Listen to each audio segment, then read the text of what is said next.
मैं अपनी सांसों के चंद सीने उतर चुका हूं। मैं अपनी सांसों के चंद जीने उतर चुका हूं।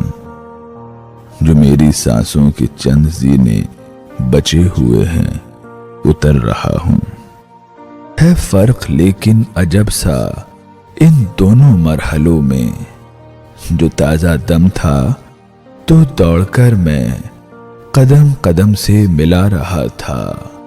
मैं गुनगुना रहा था कि आगे बढ़ता ही जा रहा था। कोई रुकावट न कोई दुश्वारी पेश आई, न ठोकरों ने मुझे गिराया न पैर फिसले। वो पहले जीनों पे मेरी सांसें कभी न फूली, मगर ये अब क्या हुआ है मुझको।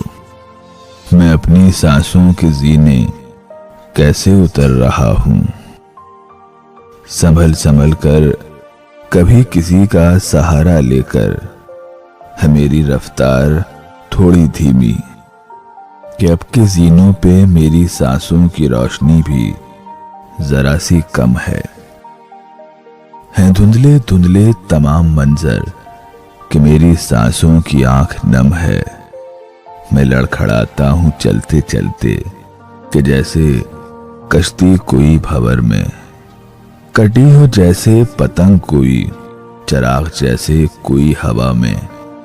कदम उठाना भी बोझ है अब, सफर में कुछ इतना थक गया मैं। हर एक सीढ़ी पे ऐसा लगता है पैर फिसला कि अब गिरा मैं।